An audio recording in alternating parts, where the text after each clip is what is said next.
Hello.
Hello.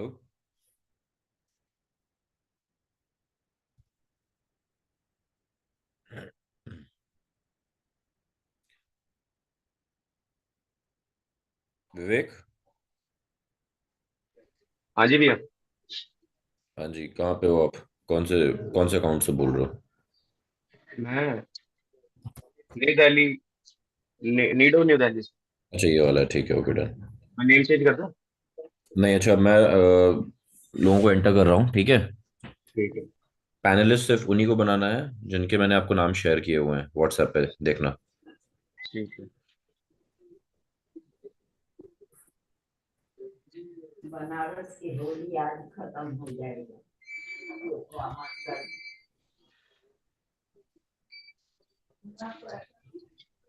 जिनका नाम panelist के आगे लिखा उनको पैनलिस्ट बनाना है। नहीं, मैं आपको भेज रहा हूँ, ये भेजा है आपको मैंने। आज गंगा जी के घाट पर अच्छा, ऊपर वाले देख, नीचे वाले दोनों। विवेक, एज एज अ होस्ट मेरे को होस्ट बनाओ। इसमें को होस्ट का राइट डाला नहीं है, इसमें मैं अच्छा, क्योंकि गेम। मैंने सेम उससे लॉगिन किया, कोई बात नहीं। धीरज सर है, जनरयू हथौरी है, इनको सबको लॉगिन करो। Promote the match panelist. कर दिया। ये थर्ड वाले का नेम समझ नहीं आ रहा, चाइनीज में। Leave the third one. Morning Dheeraj.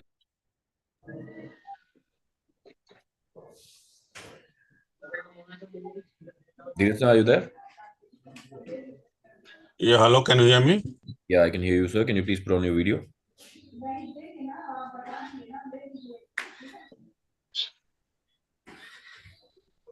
Yes, so if you could adjust your flap a little more so that we can see more of your headspace. Yeah, looks fine. Perfect. Vivek, can you also let Genryu Hattori in? Promote him as the panelist. या already date. I'm leaving the meeting, Vivek, and I'll join back from another ID. Okay.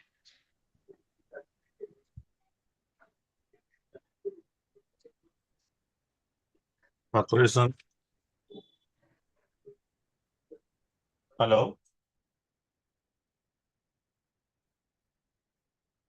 Update हो रहा है. Okay.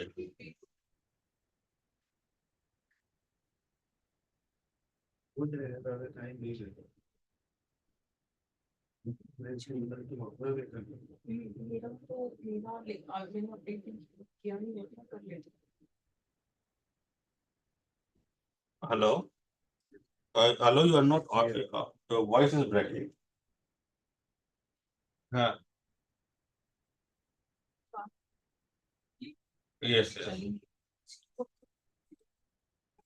Okay. So who has dropped it from Renew?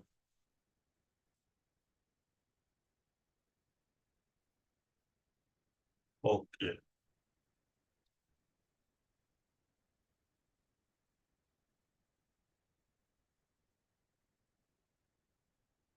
Okay. Okay. Okay.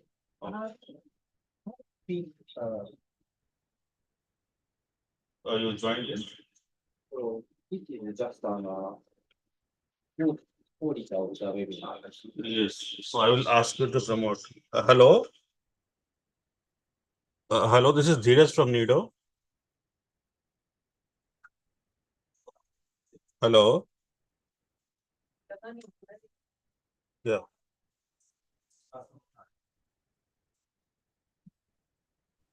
Vivek, make me the co-host. Hello. Hello. Hello, Pratik. Yes, Hello, sir. Yes, sir. Mr. Masafumi Senda has joined. Can you promote him to the panelist? Sure, I'll do that. Vivek, can you make me the co-host?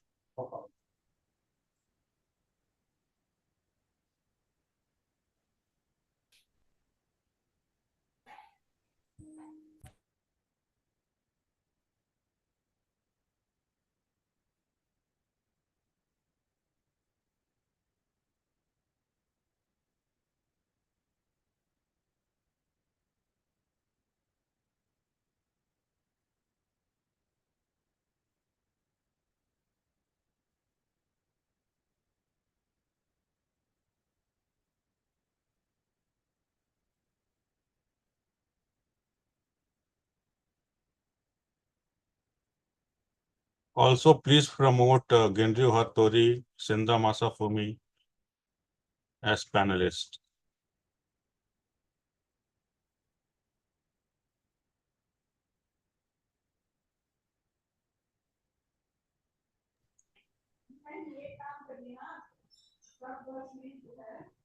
Senda Masafumi, also make him as the panelist.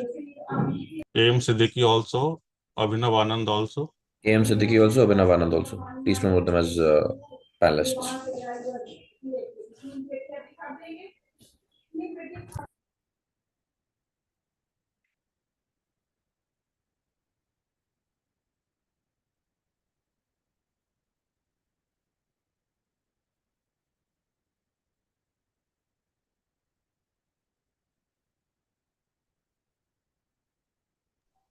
Hello, Abhinav, are you there?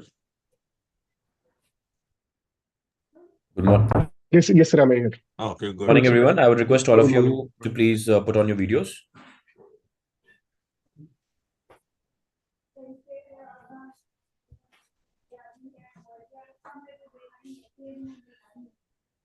Morning, Senda-san, if you Hattori-san. can switch on your video and the mic for testing.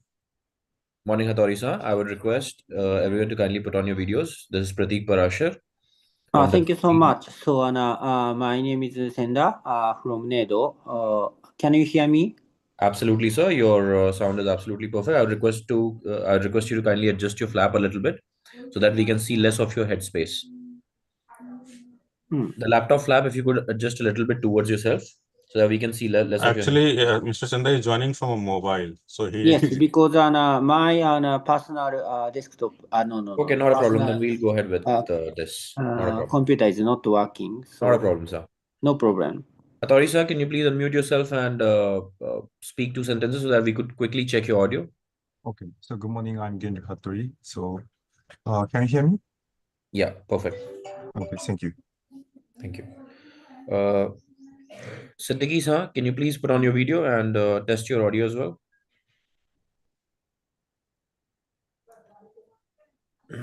Siddiqui, sir, are you there?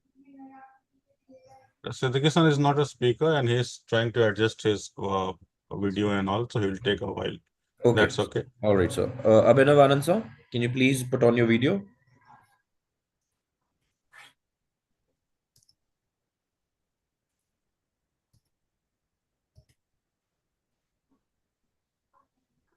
Anand, sir, we cannot see you. I think the camera is not enabled. 1 second, just give me a second. I'm Sure, connecting sure, the sure. camera.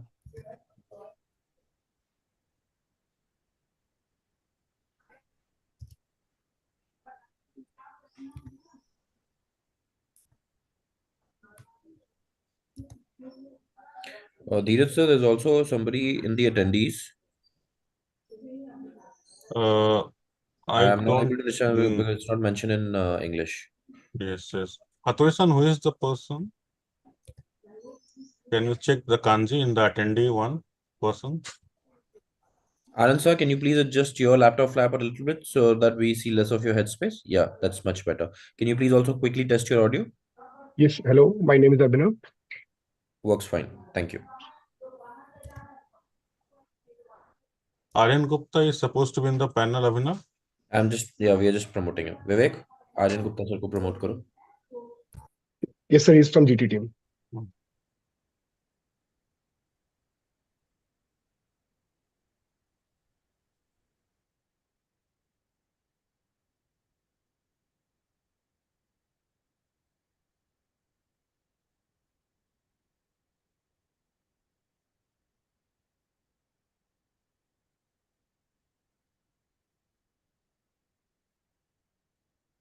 Prateek, I just want to check one thing. Yes, sir. That I can see the option of transcript in the CC. Okay, sir. So that means, can we copy it also? No, so that cannot be copied actually. What we can download it as the chat and this thing, attendance.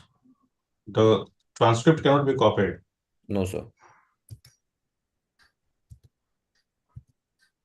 Okay. Safe will still transcript check- is there. I will still Safe- check if the transcript can be downloaded. No, I can from see the the backend. safe transcript. Yeah, that's what I'm saying, sir. From the backend, once it is done, I will check if we can, download it. Yes, somebody, also I request GT team from the, Abhinav Anand and somebody, if you can, save this transcript at the end. There's an option of save transcript, so we can have a, Yes, sir. I will say this transcript. please, yes. Yeah, okay. We can have a full, because some of the presenters are not making a presentation, then we can have a full transcript that can be, Yes, referred. understood, sir. Yes. You know the function, no? In the CC show caption, if you click it, there is a, Yes, sir. View full transcript. full transcript. Yes. So who will be the first speaker of the day? Mr. Masafumi Senda, he will make opening remarks, Okay, sir. followed by the presentation from GT, Mr. Amit Kumar. Mr. Amit Kumar has not joined in. He will join in soon. And some of the presenters, Pratik, that I got information now that they will not join from the very beginning, but they Okay. will join in the middle. No problem, sir. We'll promote them Yes. as well. Yes, but then we have to search the name in because That's that time. absolutely fine. We'll do that, sir. Sure, thank you.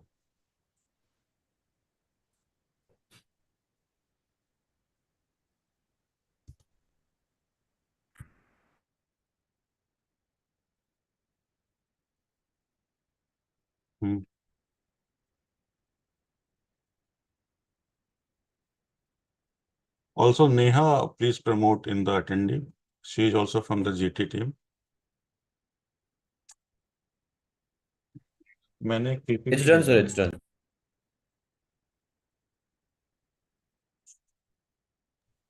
Miss Neha Bajoria, if you're able to hear me out, we are sending you the request to kindly join as a panelist.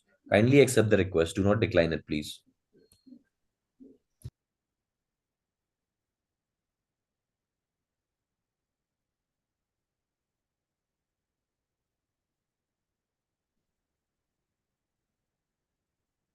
Mr. J. Elamati Raja has also joined in.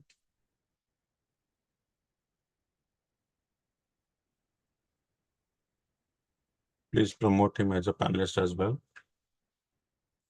Done, sir. Done.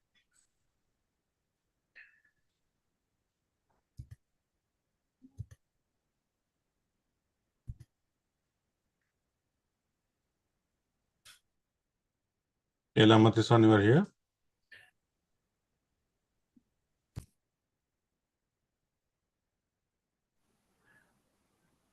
Am I audible, sir? Yes, you are audible. Yes. So from GT team, we are expecting only Amit-san to join, right? Amit will be joining, correct. Vinit would be joining, maybe, but he will not be speaking in case if he joins. Yes.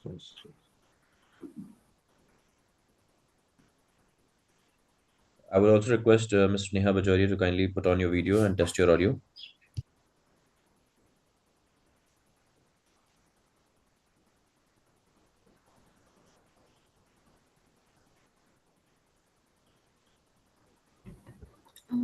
Hello.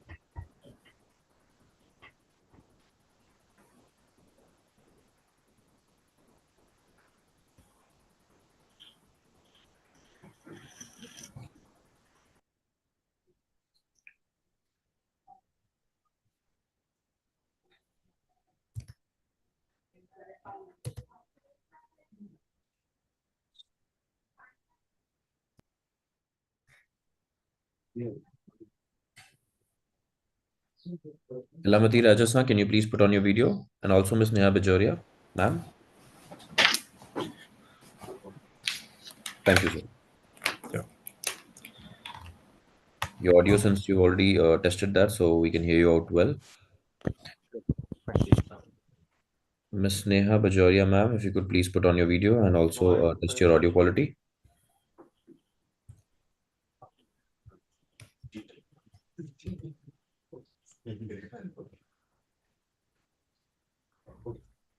I believe she's left the meeting for now.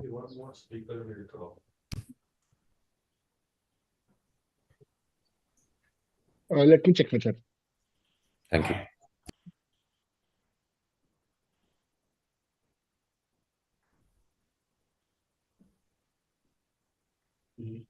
Just give me.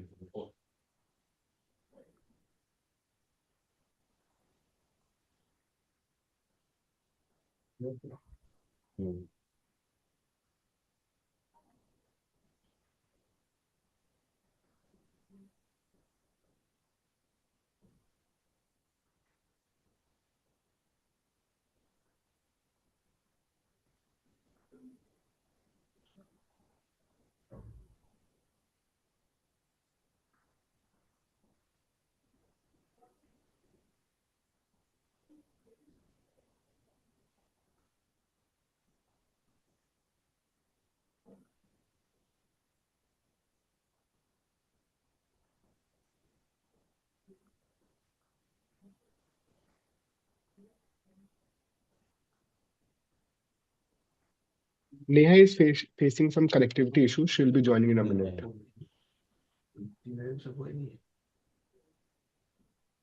Sure, noted.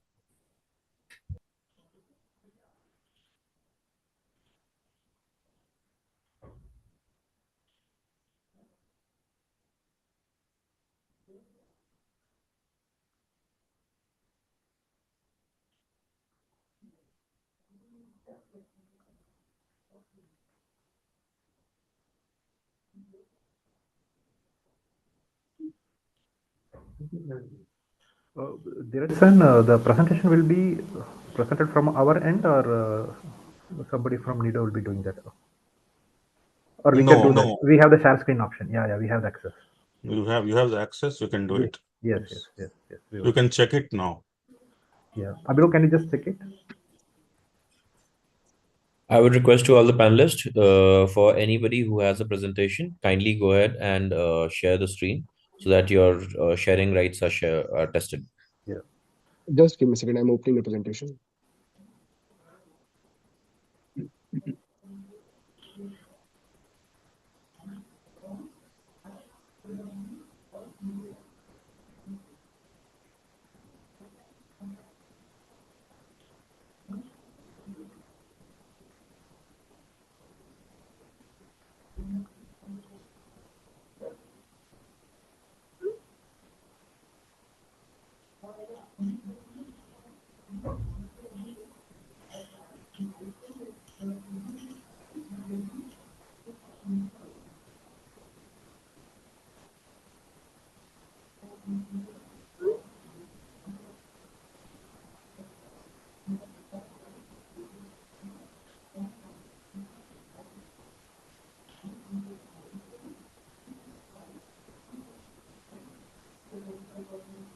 Yeah, hello.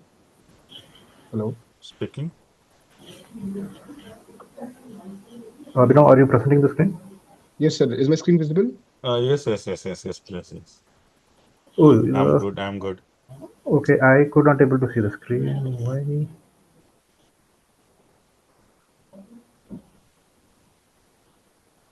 It's a blank. I'm getting the blank. Mm-hmm.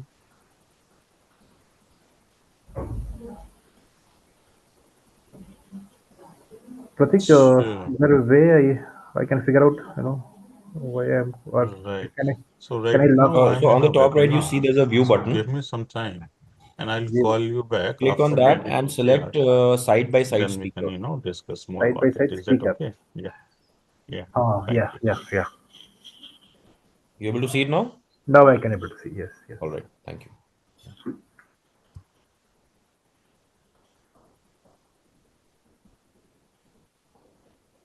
Ilamurthy-san, Sir, yes, sir. what is the status of speakers as of now? Sir, we have three. One, Saurav Didi joining at 11:30. Two, Raghav from Vipa will be joining soon now. Third, Jatani from MNRE will be joining. But Jatani, the timing is not confirmed. But either he will join now or after 1 o'clock. So somebody will keep an eye that whether they have joined or not, and then they can confirm so that they can, take them to the panel. So the new person has dropped out at the last moment. He dropped out just before 30 minutes, sir. I think some ad hoc meeting appears to have occurred. Night he has confirmed it, but now he dropped out. Ramnath also has not confirmed, and the MOP person has declined yesterday night. Okay.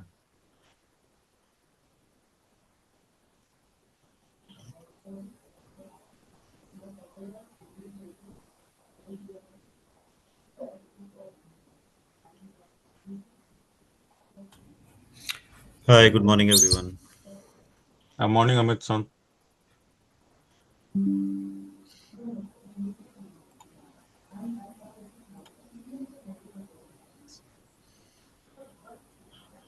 Am I visible and audible both? Yes, sir, very clearly, pretty much. I request to kindly unshare the screen if it's checked.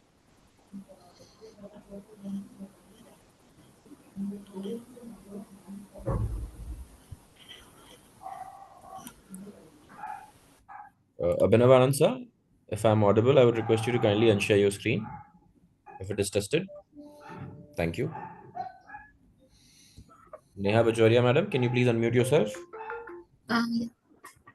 Yeah. Can you please test your audio? Speak Am I few audible? sentences. Yeah, you are pretty much audible. Thank you. Okay, thank you.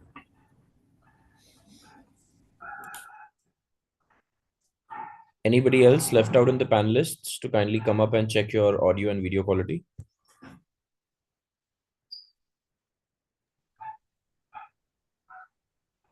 Hello, good morning, everybody. Am I audible? Yes, sir. Very much. Your video quality is fine, and so is the audio quality. Thank you so much. Thank you, sir.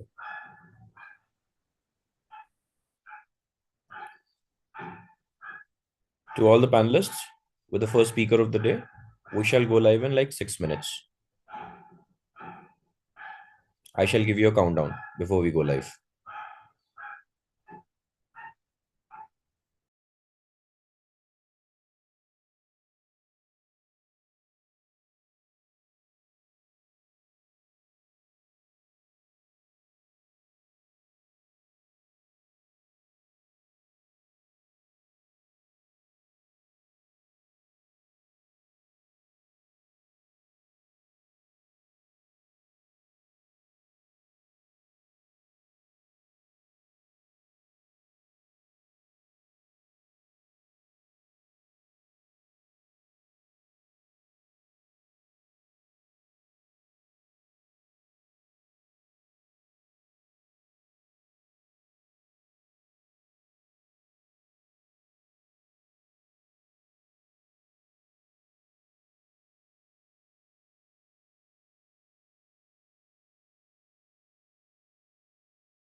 Neha will be presenting her screen. So once we'll check her from her end if it's visible or not for everyone. Please go ahead and share the screen.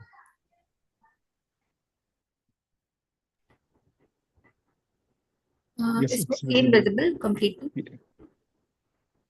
Put it on the presentation mode. Just a second.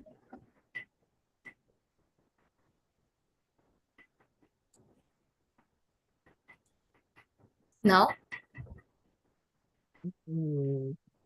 Yes, it's visible. whole screen is visible, right? Yes, right. Mr. Vineet Bhatia, I would request you to kindly accept the panelist request that we are sending you to get entered into the panelist. Thank you.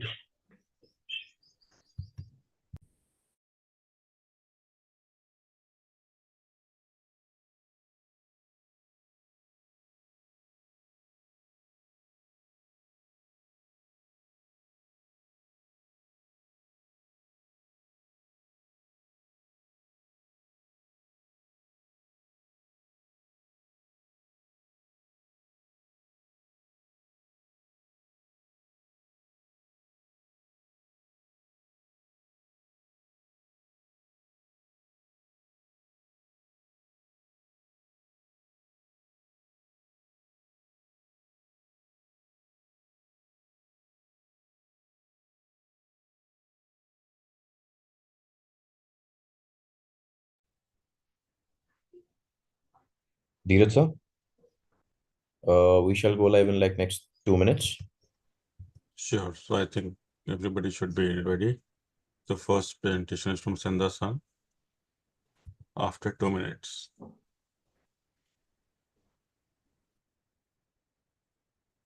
But to start with, you can, Elamati-san can start, and then he can give the mic, floor to Senda-san. Is that okay? 2 minutes में आ रहा है.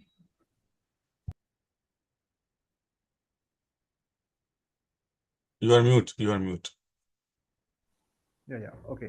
What you're saying? You want us to start? So you said yes. You can state the, welcome the webinar, this and this, and then Senda-san can start. Okay. Basically, sir, I will give you a countdown in a minute, and then you can start, and then the next presentation can follow.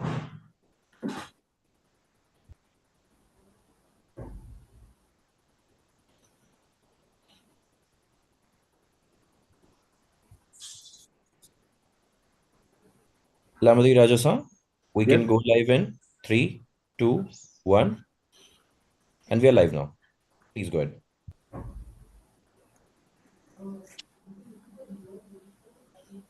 Yeah. Good morning, everyone, and good afternoon as well for the other participants joined across the globe.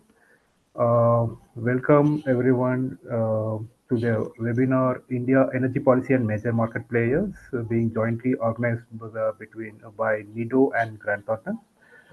So we will be having this webinar with the opening remark from Mr. Masafumi Senda, who is the Chief Representative NIDO from India office, followed by a couple of sessions, and we'll be having a closing remark. Now I request Mr. Masafumi Senda to have a welcome and opening remark. Over to you, Mr. Senda. Thank you so much. Can you hear me? Yes. Thank you. So, distinguished speakers and participants, I am, as introduced, Masafumi Senda, Chief Representative of NEDO New Delhi office. I am very happy to make opening remarks in this webinar. The name is India Energy Policy and Major Market Players, with support from Grant Thornton Bharat. At the outset, I would like briefly introduce NEDO. NEDO stands for New Energy and Industrial Technology Development Organization. NEDO is a government agency under Ministry of Economy, Trade and Industry, Government of Japan. The objective of NEDO is to research, development, and demonstration of new technology with the aim of improving Japan's global competitiveness and addressing decarbonization in the world. So NEDO New Delhi office covers our activities in South Asia and Middle East. And talking about activities in India, NEDO has implemented 13 demonstration projects in the field of decarbonization, such as smart grid, solar power generation with microgrid system, energy storage, green telecom towers, green hospitals, and energy efficiency in steel and cement sector. In addition, as for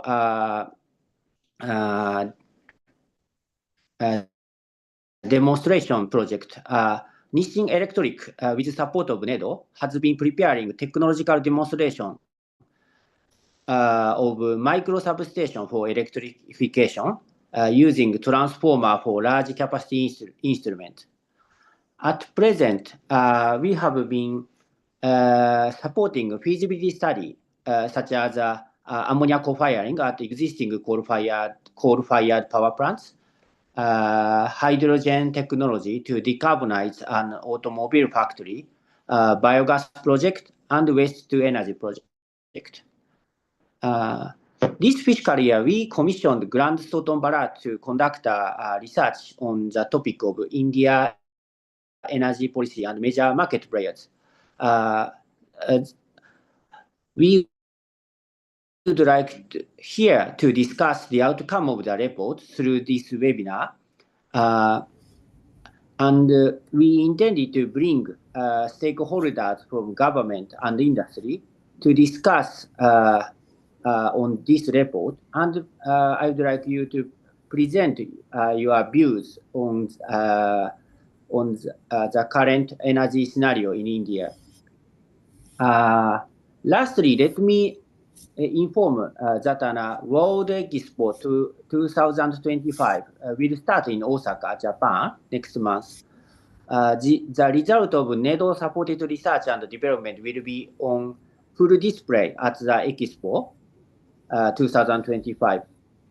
Therefore, I would like all of you to try out the latest technology and stop by NEDO events.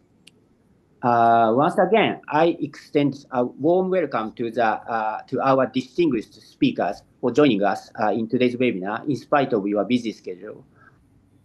We are hopeful that today's discussion will deepen our knowledge about India energy policy and market. Thank you so much.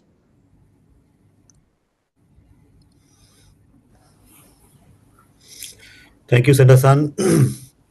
And good morning, everyone, and welcome to this. Mr. Senda has given a brief about, what is the objective of this and what is happening in Japan. Now, it's my pleasure to welcome you all for this webinar on India energy policy and major market players. My name is Amit Kumar, and I'm a partner in Grant Thornton. And our team has executed this study successfully, which we'll be presenting today. Now, this study, as Mr. Senda mentioned, is funded by NEDO, and it provides an in-depth analysis of India's energy landscape from 2024 to 2070. Now, as we all know that energy supply and demand targets in India till 2030 are well documented. CEA, various ministries, government departments, NITI Aayog have projected, the energy and supply demands scenarios. However, since Government of India announced that 2047, which is 100 years after independence of the country, and the country has an ambition to become a developed one. So we have taken that as a target year, and 2070, because 2070 is where India has an ambitious target to achieve net zero. So 2047, 2030, 2047, and 2070, that were the 3 years as to what will be the energy scenario. That has been the crux of the study, that in terms of data and figures. However, that's not in itself the complete one, because we are also focusing on several key areas. Example, what is the present energy mix? What is the demand and supply position, future, and the decarbonization pathways? Because, we have very ambitious target of 500 gigawatt, as we all know, till 2030 for renewables. And if you include the green hydrogen, then it becomes 625, because 125 gigawatt will be required for green hydrogen.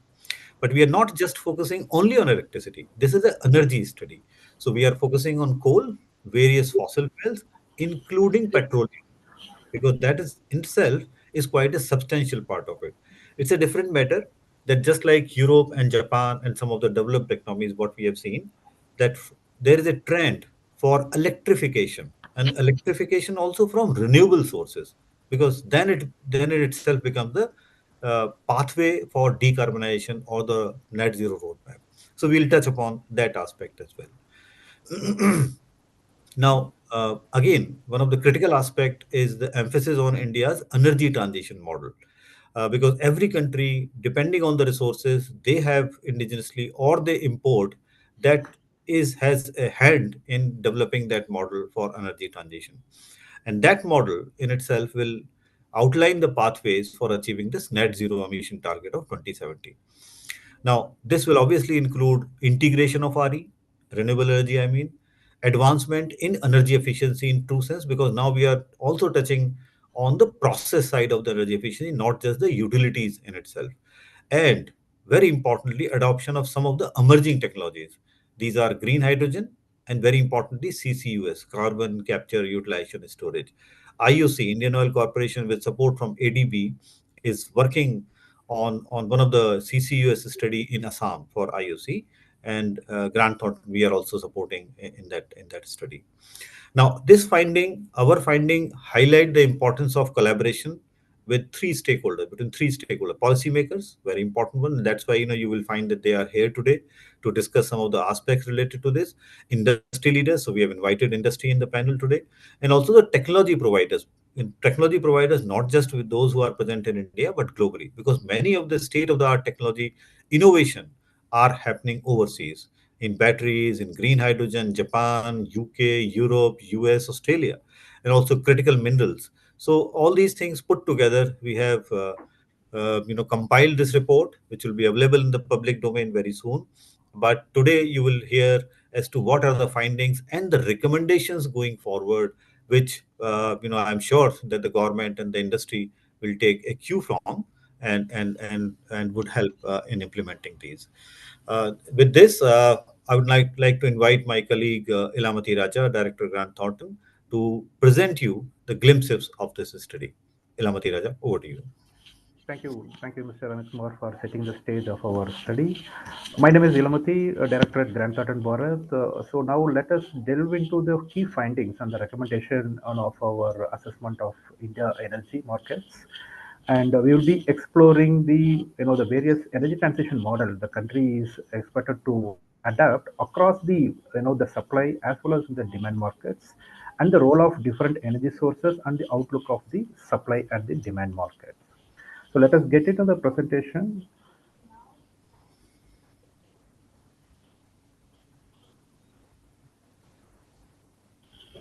Right. Full screen, please.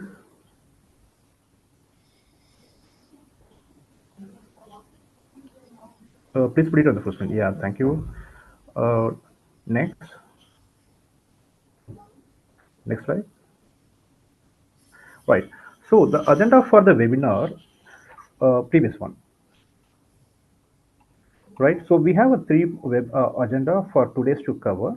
One is to discuss about what is this assessment covers. Two, the key insights what we have assessed out of this study. The third one is the India's energy landscape, which is a detailed version to say how the energy markets in India is expected to transform from 2024 to 2070. And the fourth one is the key recommendation, which more revolves around in order to achieve the energy transition, the country has to move toward. So what are the things to be addressed? So that's we have presented in the form of the key recommendation.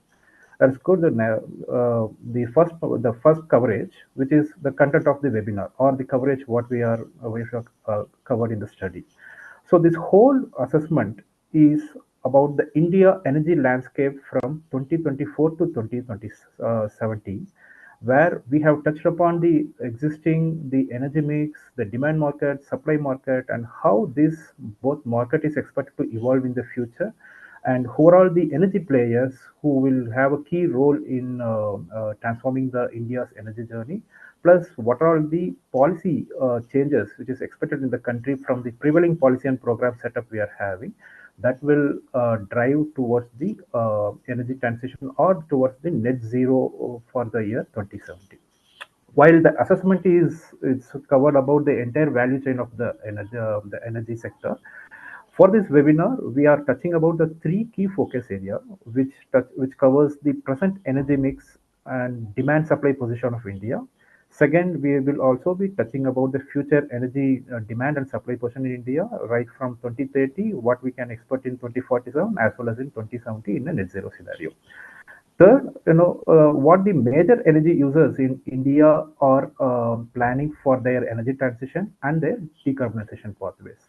So this gives the entire gambit of the transition as a country, which is taking the action towards reaching the goal of net zero. Next, please. Right. To start with, we need to see at as a country, India, how the energy supply and demand is looking at. If we see the supply, the country is predominantly relying upon 6 primary energy sources, which includes coal, oil, natural gas, nuclear, hydro, and renewable energy. And this constitutes the energy supply of about 847 MTOE of energy for the year FY23. And out of this 843 MTOE, the 59% or the majority of the share is being supplied by the coal, and followed by the crude oil, which is about 29% of the country's energy supply has been fulfilled by the crude oil, and subsequently followed by the gas, which is at 7%, hydro at 2%, renewable energy share at 2%, and nuclear at 1%. While 847 MTOE is on the supply side, the country is having the demand of 553 MTOE. And if we look closely, this 553 MTOE, the major share or the major demand is coming from the industries, number one, which is having the share of 43%, and two, the domestic segment, which is having the share of 10%, followed by the commercial at 2%, agriculture 4%, transport 8%, and others 31%. So the others is not only for the energy use, it's for the non-energy use like the fertilizer applications and others. So now, if we see for the energy demand of 553, the country is having the primary energy resource consumption of about, or the supply of about 847 MTOE, which is about roughly a 65% conversion. Or the other way to look at is there is a efficiency or loss of 35% being observed across the various systems. When we take the coal, 70% of the coal is being used for the power generation, and the remaining 30% is used by the industries like steel, cement, and others for the thermal application or for their captive power plant production or heat production. In the similar way, if we take the crude oil, the crude is also being converted into the various petroleum products being used majorly for the energy use and transportation as well as for the industry purpose. So in this whole conversion process, as a country, there is a loss of about 35% currently the country is experiencing. That give us an opportunity to redefine the energy system that operates efficiently. Plus, we can also look at what is the best way the energy can be used or the alternate fuels can be used, the efficiency, so that the energy usage has been efficiently consumed across various end users. Now, if we again look at broadly that 553 MTOE the demand the country is having, about 70% of this demand is required or is coming from the thermal usage that comes under the industrial use, transportation, and others. And only the 30% of this is required in the form of the electrical. Now, with this background, we have assessed, what is the outlook for the country? Are we going to stay in the same proposition in future, or is there any change expected in the thermal mix as well as the electrical mix, and how it's going to evolve from right now 2025 till 2030 and 47 and 2070? Next slide, please. So this slide as well as the next slide will give us the findings of our assessment. Now, we have seen in the previous slide that about 69% of the energy demand is, or the supply is being given, supplied or addressed by the coal. So if you look at the coal market, which broadly includes the coal, coking coal, lignite, in 2024, the demand for this segment is about 461 million tons. And this demand of 461 MT is expected to reach 537 million tons by 2030, which is the period where it is likely to get peaked. And from 2030 or from 2035 onwards, it is expected that the demand for the demand for the coal, coking coal, and lignite is expected to decline as we move towards the net zero or the decarbonization pathway by various stakeholders. So by 2047, there is a 24% reduction from 2030 is expected in the absolute demand. And by 2070, there will be no consumption of these fuels in the end users who are currently consuming this fuel source. They would have been shifted to the other fuel, or the purpose of the coal being used for power generation will be replaced with the alternative sources. Hence, by 2070, we expected it to decline to the near zero. Next, the crude oil, which is supplying about 29% of the energy supply for the India. If we look currently in 2024, we are having the crude oil demand of about 263 million tons. Out of 263 million tons, we are depending heavily on the import. The country is 89% of the crude is being imported, and only 11% is produced domestically. Now, by 2030, the 263 million ton is marginally expected to increase to 264 million tons. And beyond 2030, there is a decline in demand is expected because of the decarbonization journey, and likely to drop by 20% between 2030 to 47. And between 2047 to 2070, it is further expected to drop by another 90 to 20%. So that is on the crude oil demand. Now, while that is on the input side, if we look at the byproducts of the refined petroleum, next please, which covers the refined petroleum would include diesel, petrol, and LPG. In 2024, we have the diesel demand of 61 million tons, and the petrol demand is 21 million tons, and LPG demand is 29 million tons. By 2030, all these three segments is expected to decline on account of shifting of this fuel usage to the alternate sources like electric vehicle or the gas-based transportation or electrification of the major transportation and the heating purpose. So as a result, we see a trend of declining in 2030 in the next 5 years itself. However, within next 20 years, by 2047, the two fuel segments, particularly the diesel and petrol, is expected to reach zero, and LPG consumption will decline, but the demand for LPG is expected to exist till 2070, but in the trend of declining in nature or reduction in the nature. So while we are presenting the expected or the outlook for these energy markets, the reason for or the drivers for the growth or the decline will be subsequently discussed. In continuation, if we look at the natural gas, the country is having the demand of 68 BCM in 2024. And out of the 68 BCM, we are roughly about 47% we are importing, and the rest is the domestic production. And we do foresee that the trend of 47, roughly a 50% import is likely to get continued till 2070. However, the demand of natural gas is expected to drastically increase from 2024 to 30, 47, and 2070 as a result of the gas-based economy being promoted in the industrial use and transportation. Go next.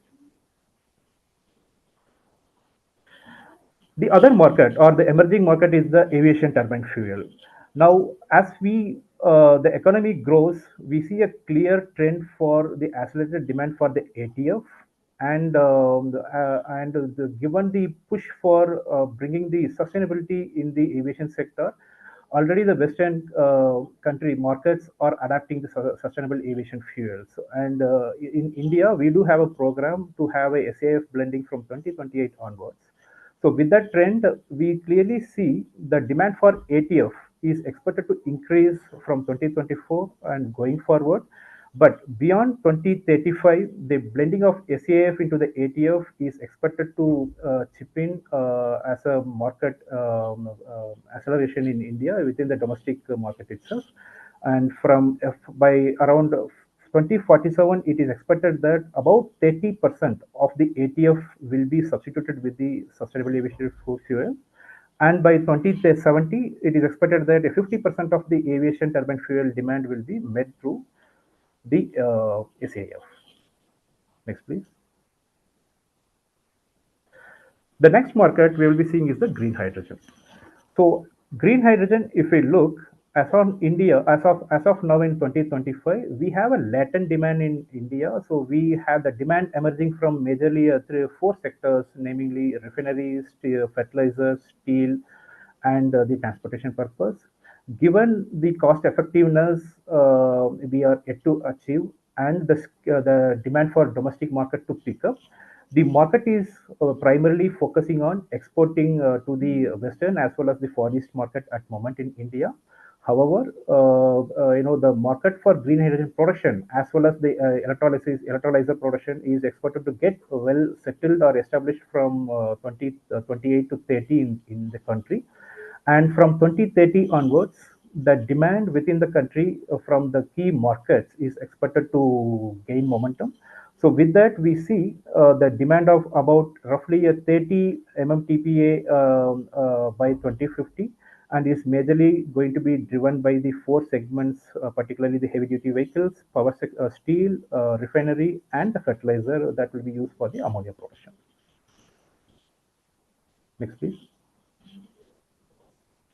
While so far we covered about the thermal side of the energy, both the supply and demand. Now we will be looking at the 30% of the energy use the country is having, which is the electricity. Now, if we look at the electricity demand outlook for the country, as on today, we are India is having the demand of about 1,543 terawatt hours. Now, this demand is expected to increase by 1.6x by 2030, in next 5 years. And between 2030 to 2047, in the 17 years, the country is expected to have an accelerated consumption of electricity. So the demand is expected to grow in 3x between 2030 and 47. And between 47 to 70, we are expecting there would be a moderation in the electricity consumption as a result of more maturing towards the most of the industrial, commercial, and other markets. Hence, there would be a moderation effect will be there. But in absolute term, we see that as we currently there in 1,543 terawatt hour, we are about to reach 13,514 terawatt hour by 2070, which is almost a 10x growth from 2024 or where we are standing as on today. Now, given the faster pace at which the electricity demand is expected to grow, we do see that the installed capacity is also going to keep the same pace in meeting the demand. Next, please. So this graph says about the expected installed capacity from various energy sources to meet the growing electricity demand in India. If we see in FY24, we are having, or towards the end of FY25, we are having the total installed capacity of about 440 gigawatt, out of which roughly about 210 we are having from the renewables, and 243 we are having from the thermal. And going forward, the trend we see that renewable energy is going to have a higher share, but that is likely to have a moderate pace of increasing till 2035, and there onwards, with the streamlining of the key issues or the key concern areas like connectivity, land is getting sorted out. We see that by FY47, a significant portion of the installed capacity is about more than 80% or about 80% is going to be contributed by the renewable. And by FY70, almost 90% is likely to come from the renewable, and the rest is from the hydro, nuclear, and insignificant portions from the coal to handle the baseload requirement. While this is on the installed capacity, the expected energy generation from this energy mix is also going to keep the same pace. As on today, we are having the energy generation from the thermal at the higher side to closer to 50% and above. Now that is expected to keep reducing going forward, and we see that the energy generation from renewable is going to take a pace, and the generation also will have the growth rate of 2x between FY30 to FY70 for every 15 years. Right. So while now we've seen about how the thermal energy market is getting expected to evolve in the India, and also we have seen about the electricity market. Now we will get into a deeper insights on how this market is going to evolve and what are the reasons or the drivers which are pushing this expected changes. To start with, if we look at the demand, like I said earlier, we are currently around 1,500 terawatt hour, and by 2030 we are expected to reach around 2,500, and by 2047 8,400, and by 2070 13,500. 8,400, just for the imagination purpose. This is the level at which currently the US market is consuming. So, if we look closer in our energy mix or the electricity demand, the industrial segment or the market is consuming about 42% as on today, and followed by the domestic, which is 24, and then the commercial. And we see a trend that this energy mix or the consumption from these various market likely to continue in the same share, as the growth from each of these segment is expected to have a kind of a equal pace right from 2025 till 2070. So as a result, if we say the industry consumption of electricity is staying at 42% as on today, is expected to grow at 43 by 2030, 49% by 2047, and a 50% by 2070. So there is an incremental increase in the share. However, that is a marginal increase. The other segment is also keeping the same pace. So the more or less the energy mix likely to continue in the same fashion. And if you look at the per capita consumption also, currently we are having the per capita consumption of 1,300 units per capita per annum, which is likely to reach around 8,000 by 2070. Now, what is the demand drivers for this energy demand, for this electricity consumption? The more shift towards the manufacturing trend, which we are clearly observing in India at this point of time, is likely to get accelerated in the next decade and thereafter, which will drive the electricity demand in the industrial segment, followed by the rising per capita income in the domestic segment, will keep the pace of consumption by the domestic market, so in a higher rate. And the emergence of the service-oriented economic activity in India, like data centers, GCCs, and others, will also result in the increase in electricity consumption by the commercial sector. So all these three sectors is expected to having the growth rate or kind of an increasing trend. Whereas when it comes to the agriculture, we see that with more precision farming and advanced technology going to be adapted in agriculture, so the electricity consumption from agriculture is expected to be getting reduced. Next, please. While that's on the demand, if we look at the supply side, so as on today, we are having a significant reliance on the thermal assets for meeting the base load. We are having the installed capacity of about 210 gigawatt in FY24. And we see that this installed capacity is likely to reach the peak capacity of 280 by FY35, and thereafter the installed capacity of thermal assets is expected to decline on account of two reasons. One, the most of the base load requirement will be more shifted towards the renewable, as we see a clear trend in renewable that the new product like such as FDRE, the peak hybrid, and the likes is slowly shifting away the base load from thermal to the renewable energy. Number one. Number two, the retirement of the older units would result in the decline of the capacities. Third, we also see a trend that the nuclear is likely to take up pace in the coming decade. So which will also absorb some of the baseload burden from the thermal. As a result, a declining trend is expected from FY35 till FY70. So towards FY70, the expected capacity from the thermal would be somewhere around close to 10 gigawatts. And coming to the nuclear market, as on today or in the last almost 10 years, we are having almost a flat trend in terms of the capacity addition. So we are having about 8 gigawatt of nuclear capacity in FY25. However, with the recent amendment in the policy environment in India, which allows the private sector for getting into the design, implementation, construction, and operation. So it is expected that by FY32, the country is likely to have a nuclear capacity of about 22 gigawatt, and by 47, 100 gigawatt, and by FY70, doubling to 200 gigawatt. Further, in the current budget, the government of India has allocated about 2.3 billion USD for having R&D in small modular reactor, and also targeting to have at least 5 SMRs by 2033. So as a result of which, nuclear is going to act as a transition system asset to observe the requirement of the meeting the base load from thermal to the renewable energy. Go next. Now this slide speaks about the renewable energy outlook. As I said earlier, now the renewable is going to play a key role in meeting the energy demand for the country that would take care of both base load as well as the peak load.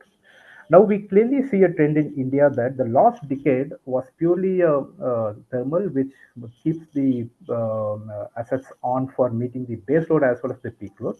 Now, in the current decade, the clear trend emerging from the renewable is that the product like FDRE, hybrids, and so on is now slowly replacing the coal in meeting the base load as well as the peak requirement.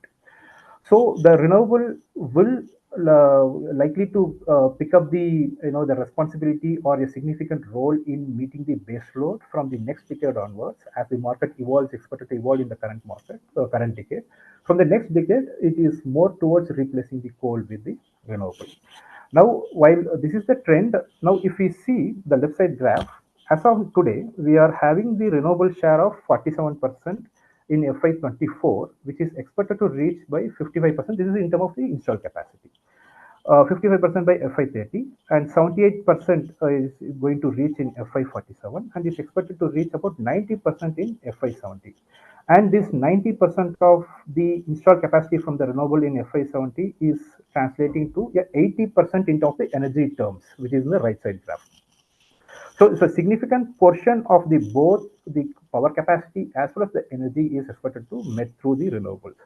And if we see closely the renewable market, the solar and onshore wind is going to be a predominant or a dominant energy mix for the within the renewable energy market. And the new energy within the renewable segments like offshore, geothermal, tidal, and wave energy is expected to chip in to complement the generation profile of both solar and wind. Now, if we see particularly the offshore, India has come up with the clear program on the offshore, and there are 3 programs are already out in the market: a seabed lease in Tamil Nadu, a 500 megawatt offshore in Gujarat, as well as the expected procurement of another 500 megawatt offshore from the Tamil Nadu coastal area. Now, as these 3 programs are live currently, the capacity of these programs is expected to get commissioned by 2030. However, because of the ongoing challenges in terms of the availability of either the undersea cable or the vessels, these capacities are maybe expected to be live from between FY 2033 to FY 35. And once these capacities are live, and as the market has gained the experience on the offshore, between FY35 to FY40, we are expecting that offshore market will be in an accelerated pace. The capacity addition from offshore is going to be significant, and even given that offshore has the ability to complement the onshore wind and offshore wind, it likely to be a kind of viewed as a critical asset or a strategic asset as a alternative to the storage itself. So offshore is one of the strategic assets. India will be accelerating it and promoting it. That's a significant opportunity for any of the market players. Followed by, there are 3 more markets in renewable energy we are also expecting, which will be part of the energy mix from FY40 onwards. The first asset is going to be a geothermal. As on today, India is having the potential for geothermal of about 10 gigawatt. However, the detailed exploration activity to be carried out, and if after doing so, we may have a higher potential than what is estimated as on today. And we don't have a sizable program for promoting the geothermal given its commercial nature. However, geothermal has the attribute of the flat generation profile similar to the coal. So this would be expected to be part of the energy mix to meet the base load from FY40 onwards. Once the technology matures and the costs are economically comparable to the current options we are having in hand. Likewise, we also foresee that from FY35, the wave energy and tidal energy system likely to be part of the India energy mix. While we don't have any specific policy or program around the tidal energy as on today, but the technology is maturing. In fact, even in Japan, there are systems get recently installed at the megawatt scales, and the tariffs are in the range of 8 to 10 rupees in terms of the INR. And with the maturation of technology and commercialization across the globe, we also see that by FY35 onwards, the wave and tidal expected to get into India, and specific program is expected around FY35 onwards on the wave and tidal. And followed by, there would be a ocean thermal, which is again a cost intensive technology, but beyond FY45 or FY50, we also see ocean thermal also would have a play. But in overall, the renewable is going to be supported strongly by the solar and wind as far as India is concerned, complemented by onshore subsequently.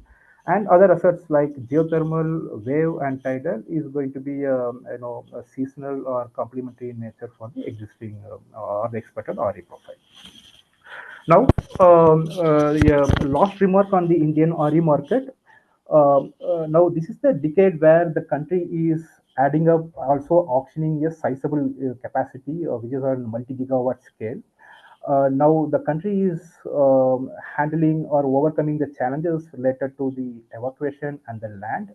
And we do see that now the country is now shifting from HVAC evacuation system. Elamati-san, sorry to interrupt. I think we should wind up this presentation so that we get some time for discussions with the speakers as well. Yes. We will shortly close this one. So we do see an opportunity in the transmission evolving in HVDC as well as the undersea evacuation, given the connectivity constraint the country is having. That's as far as the renewable energy is concerned. Next, please. Now that's on the electricity. As far as the coal, coking, and lignite is concerned, we see a trend that in India, the coal consumption is expected to peak in 2030. Because of the thermal capacity addition the country is adding now, and beyond FY30, the decline in the consumption is likely to come, and as a result of RE penetration plus the decarbonization measures expected to be adopted by the industrial segments. Go next. And now for the oil and petroleum product, so the reason why the petrol, diesel, and LPG demand is likely to get decrease, which we seen in the earlier slide, is mainly because of the program like electric vehicle. Now the cost parity of the electric vehicle with the petrol vehicles are in very significant gap is there beyond the parity, so that is driving the adaptation to the EVs. Also the ban of diesel vehicles and the schemes like FAME and shifting to the green hydrogen is also resulting in the diesel consumption reduction. So as a result, similar LPG also, the shift towards e-cooking is pushing down the expected to push down the LPG demand.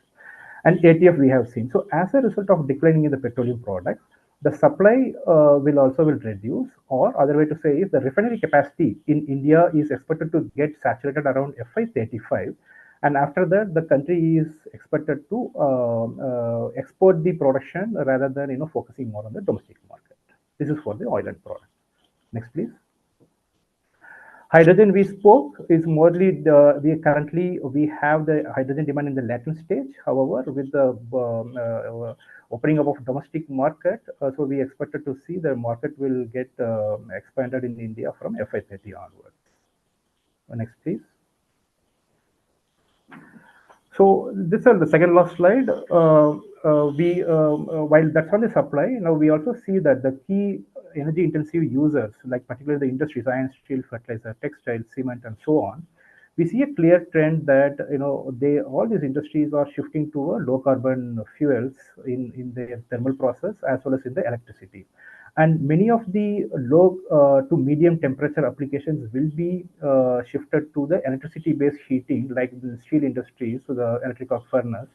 So this will increase the demand for electrons than the fossil fuel molecules. As a result, the decarbonization will be accelerated, as well as cost-effective production will be inducted in the economy, which is also a key driver for the CBAM mechanism like CBAM. Next, please. So this is about the whole gambit of the energy supply and demand market. To promote, or in order to achieve this transition, what we've seen so far, the expected outlook by 2047 and 2070, we see that the current thermal sources, particularly the coal and oil, will be replaced by CBG, CNG, ethanol, green hydrogen, SAF, and others. However, to boost this market and technology, the market need initial support from the government. And some of these markets being supported by the government of India, and it is also expected that government will take care of or have a similar intervention to kick off and accelerate the markets. And for accelerating the net zero in transportation sector, we need a focused program with the fiscal and non-fiscal support for adapting fuel cells, H2-based, hydrogen-based vehicles, and alternative fuel use like ethanol, biodiesel, and CBG in the transportation sector. And thirdly, for the new technologies like CCUS, SAF, geothermal, tidal, and wave energy promotion, we need a new policy and program so that what we expected in the next 1.5 decade is get kicked off by the timely action from the government. As far as the hard to abate segment is concerned, there are solutions are available. However, there is a necessity for easing the policy and regulations, like maybe open access, for to pick an example for electricity, which is needed for decarbonizing the energy use in the energy intensive sectors. And in order to have security as well as strengthening the or accelerating the energy transition in India, we need to also strengthen the manufacturing ecosystem in solar cells, modules, WTG, electrolyzer, and ESS. We are kickstarted the market. Some of these are progressing well, but still a lot of things to be done in the supply chain as well as in some of the commercial aspects. Second last, as a clean coal technology, as a country with abundance of coal, promotion of clean coal technology like coal gasification, coal-bed methane to be accelerated, so that a gas-based economy is promoted, which will act as a transition system between the fossil fuel to the renewable. And finally, the creation of domestic demand for green hydrogen and derivatives are necessary to attract the sustainable investment market in the short term. So that's all about our assessment, and this is a high-level recommendation as well as the high-level findings. You will get to know about the details in the report, which will be subsequently uploaded in the NIDO website. So that's all on the presentation. We will now get into a session 2.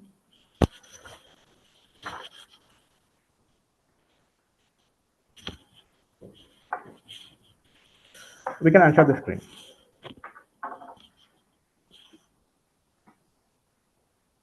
I hope you found the presentation insightful. So with that, we will move to the section 2, which is a panel discussion on India energy market landscape and outlook. I would, before we start, I just want to ensure we have the panelists on the panel. Mr. Jeevan Jethani from MNRE, somehow we are sending him the request to join the panel, but we request him to please accept the request. Yes, I think he's there. Yes, please go ahead. Sorry. Mr. Jethani sir is there? Yes, am I audible? You are audible, okay. Mr. Jeevan. Perfect. So, right. So I'm honored to introduce our distinguished panelists for this session. We have Mr. Jeevan Kumar Jethani, scientist, MNRE, Government of India. And second, we have Mr. Saurav Didi, who is the director in Bureau of Energy Efficiency, again under Government of India.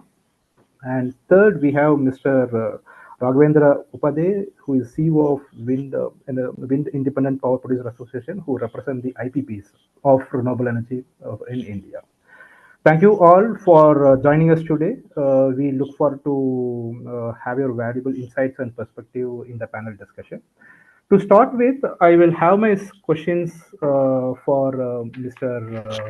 Jatani sir. Now we want to know, what are the key focus area the MNRE is likely to take in the next 5 years to accelerate and adopt the renewable energy technologies, as well as what is the MNRE plan to meet the projected RE mix of 2047 as well as 2070? So hope am I audible now? Okay. Yes, sir. Yeah. Thank you for inviting me in this webinar. So we all know that there is a Panchamrit goals wherein we have targeted to reach 500 gigawatt by 2030. And to reach the target, Ministry has taken various steps on the policy level also and on the schemes and programs also. As we know that we have a big scheme like PM Surya Ghar, wherein we are providing subsidy up to 60%, which is 30,000 rupees per kilowatt for the first 2 kilowatts and 18,000 rupees for the next kilowatt. So total 78,000, and for the special category state, it is 10% higher. So 85,800 for the special category states. Just a minute. मैं करता हूँ meeting now. So this scheme is targeting 1 crore or 10 million households to be solarized, and out of which within 1 year we have reached of 1 million. So we are hopeful that we'll be completing this scheme within the stipulated time. Similarly, so total the gigawatt capacity that is targeted under this scheme is 30 gigawatt for the residential and 15 gigawatt for the commercial and industrial. Of course, there is no subsidy for the commercial and industrial sector. Similarly, another scheme is the PM Kusum, where we are targeting the agriculture sector. The total gigawatt capacity is 34 gigawatt under that scheme, and that is now on the track. Earlier, there were some hurdles. Now it is on the track, and we are hopeful that that will also be. So on the decentralized post side, we are working on such schemes, solar rooftop, solar in agriculture, and we are also working on a Kusum phase 2. So presently, this is for the limited target of 50 lakh pumps or 5 million pumps, but in the country we have around 30 million pumps. So in such a case, we have the program, and by the end of next 5 years, we are targeting to solarize all our agriculture. So that is one part. So on the DRE side, or similarly on the utility scale, there is a provision for the ISTS waiver. Of course, it is going to end for the vanilla wind and solar is for the June 2025. But there are proposals to expand or extend the timeline. May not be the terms of the absolute waiver, but maybe the lower tapering. But presently it is 25%, 25%. Over the next 4 years, it is going to be waived off, and maybe we can taper it slowly so that maybe 10% every year or so. So on utility scale, transmission infrastructure planning is already done for the 500 gigawatt. Land and other things are already, we have requested states, and states have brought out their own policies. Rajasthan has Rajasthan, Gujarat, Maharashtra, Andhra Pradesh, then Madhya Pradesh recently. They have also issued not only for the renewable energy, but also for the green hydrogen. And we talk of the green hydrogen, our green hydrogen mission has a target of 5 million metric tons, for which you need 125 gigawatt of renewable energy. And there is a PLI scheme for the electrolyzer manufacturer. There is a PLI scheme for the manufacturing of green hydrogen and derivatives. Similarly, for the manufacturing side, we have the PLI scheme for the solar modules. And on offshore wind also, we are working, and for 1 gigawatt more than 7,400 crore has been kept for as a VGF. So if you see that the focus of the government is towards renewable, we are having a different schemes providing VGF, providing the support for transmission, like in the Ladakh. For Ladakh, there is a project for 30 gigawatt, 30 gigawatt, which is solar, wind, and battery storage combined, for which it is around 20,000 crore project, or more than 20,000, for which 40% would be central government funding, and that power will be evacuated through a HVDC transmission line from the Ladakh Pang to the Kaithal in Haryana. So what I mean to say is government is investing money, lot of money. Maybe it is in transmission line in form of the, I mentioned about the Ladakh Kaithal line. There is a green energy corridor. Under green energy phase 1, phase 2, we have provided around 10,000 crore rupees. In a PLI scheme, 24,000 solar manufacturing. Then in green hydrogen, another 20,000 crore. In offshore, 7,400 crore. In PM Surya Ghar, 75,000 crore. In Kusum scheme, 34,000 crore. So government is focusing towards renewable, both utility scale and the DRE scale. On the policy front also, we are supporting to the industry. I would like to mention here that regularly we are having a meeting with the industry on every month, both manufacturers, developers, whether it is solar, wind, or other manufacturers. And we are taking their feedback, resolving their issues on timely. And we are hopeful that we'll reach our target of 500 gigawatt by 2030. Of course, for the another target of 2047, the planning is already being done, and we are on the track. Thank you. Thank you, sir. Yeah. Next, I move to Mr. Saurav Didi, who is Director from Bureau of Energy Efficiency, Government of India. So the question to you is, in light of the upcoming carbon emission reduction and trading regulation, what feedback or the concerns have been raised by the industries, and how BE is addressing these issues? Now we are expecting to have the carbon market kick in very soon, so everyone is interested to hear about this. Thank you for inviting me, and sorry that I have a sore throat, so I don't know how how much I can speak in a good manner. Look, when we started this carbon market initiative, a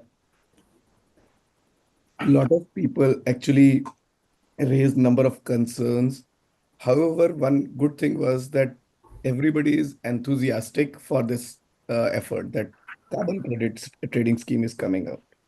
Now, in case of compliance, although people have certain issues, like a lot of most of them are technical issues. For example, one of the major concern was that we don't have CO2 consumption or CO2 emission data. And this data, how it is calculated, because we had experience from perform, achieve, and trade, and we got data for almost 12 to 15 years data for energy consumption. But we were not having any data related with that how much percentage carbon is there in every kind of fuel, and which is specifically that how we can accurately calculate how much is the tons of CO2 emitted because of this energy or fossil fuel use.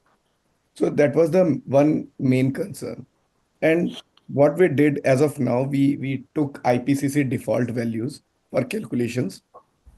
And with these default values, we calculated total number of tons of CO2. However, this is not an accurate result, because when we use default values, you can consider that these are the worst value for emissions. So a lot of industry raised this concern, and then what we decided that from 2027 onwards, we are not going to use IPCC default values even. By that time, every industry has to conduct ultimate analysis of all kind of fuels so that we can get real values, accurate values, and 27 onwards, we will have a more accurate data in terms of tons of CO2 emission. I'll say this is right now, whatever is calculated is actually higher than what actual emissions are. Then there are issues with that as well. For example, industry said that if we are going to conduct, we said that you have to get ultimate analysis for every 20,000 tons of fuel. So there are few industries who are actually consuming 20,000 tons of coal in couple of days. So every alternate day, they have to conduct this test. And although this 20,000 ton number came from the international protocols, so we are now looking into this aspect that whether we should increase this number or we can say that every once in a week you have to do. So there is a maximum limit we can incorporate. So we are working on that. This is a, I'll say, document in progress that it will take some time to understand. Then there are certain other issues like a lot of times we face difficulty in third-party verifications. So industry concern was that whatever names are written in the document when that these people will come for verification in case of PAT, people were different. Then from the energy auditor's point of view, people said that I am not part of this XYZ organization and my name is written in that. So everything we are trying this time is to be on the online portal. So we are developing a Indian carbon market portal, and all those registration of third-party verifiers, including team, will be done on the portal itself. So we will have a logins for professionals as well. So say if somebody is part of GT, so GT maybe will be a third-party verifying agency. But say if you have 4 people who are part of that team, they also have to register in case of in the Indian carbon market portal. And whenever they are changing, say they are shifting from GT to some other organization, then they can tell on the portal itself, now I am not part of this company. So all those things, so to have more transparency in the system. One of the major issue what we faced in PAT era as well, that lot of things were in the hard copy format. For example, MRV documents, the formats which they are submitting, the data which they are submitting. So now what we are doing, everything will be on the portal, and so that we can have a more transparent system and more robust system. So those things we are trying to incorporate. Another issue, although industry is now aligned, was on that PAT used to be on a 3-year cycle. That every 3 years they have to do verification and all those things. Now every industry has to do on an annual basis. So now what they are saying that it will increase our burden for the verification. But at the same time, what we told them that because they are going to get certificates also annually, so they can actually get revenue more than their investment in case of verification. So all those things we try to incorporate. So there are such n number of issues which I cannot go. It will take whole day if we will discuss all those things. But more or less technical issues we faced, and we almost we took care of those issues. Right. Thank you, Saurav. So it is clear that so easing all this process will improve the adaptation easily by the industries. So we are on track. So moving on, it's the question to Mr. Raghav, CEO WIPA. So, Mr. Raghav, what is the current trend or the future prospect for the clean energy development in India, which you see, and how WIPA is viewing the emerging offshore wind market in India? Okay, thank you so much, Elamati ji, for having me here. And hello to all panelists. I'm grateful. It's great to see Dinesh Jagdalesa again and Saurabh Dudhi ji. So yeah, coming to the point. So WIPA, we have 47 members, all in the wind IPP space. And of course, our members are also into solar power, but we as an association focus mainly on wind. And the monthly meetings that Dinesh ji was referring to, we're going to have one of those day after tomorrow itself at MNRE. So there's a lot of cohesion, a lot of traction between the certainly for the central government and the industry levels for various wind and solar issues on a monthly basis, and even more, also with MOP and all separately, and we have joint meetings as well. Coming to the outlook, you said, so I'll just quickly tell you about, just to give you a perspective, wind, just like wind comes and goes, we had a high wind in around FY 2017, where we had massive capacity addition. And since then, things have slowed down somewhat, in fact, considerably, you could say.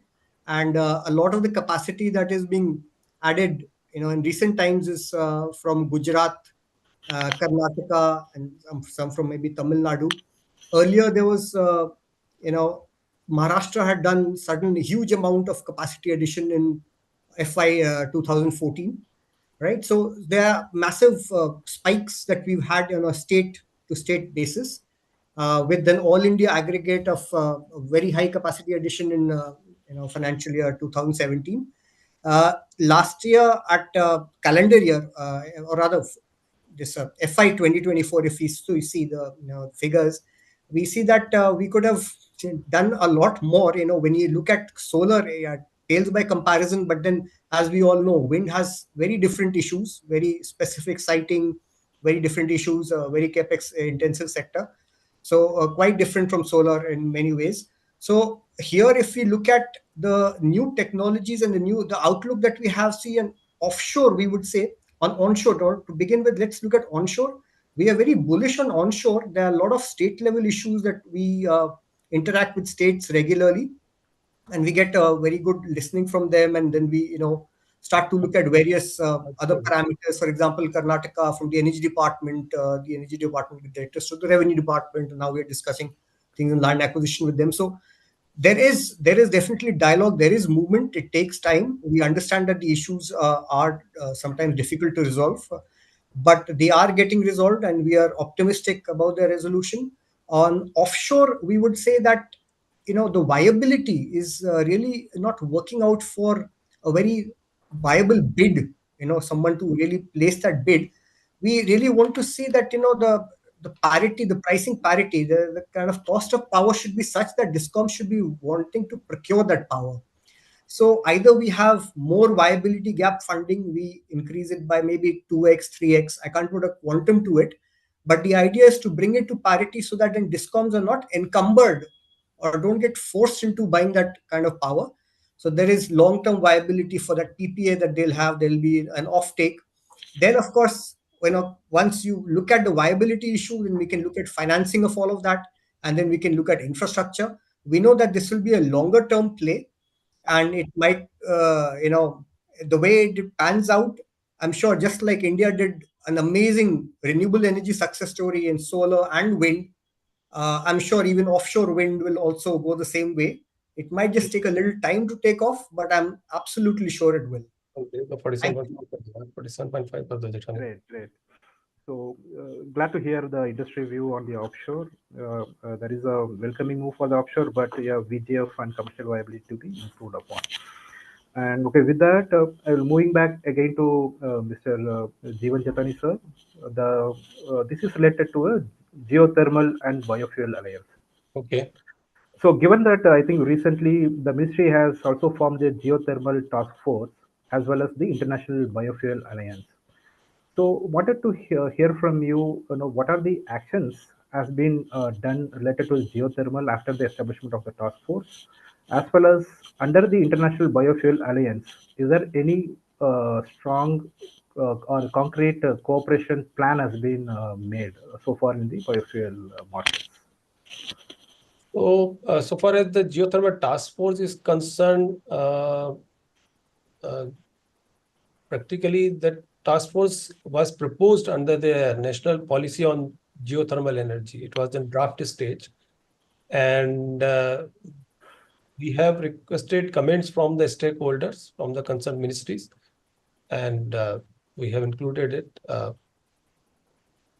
So I would say that once this is, that is what I have got the information from the concerned division from the ministry.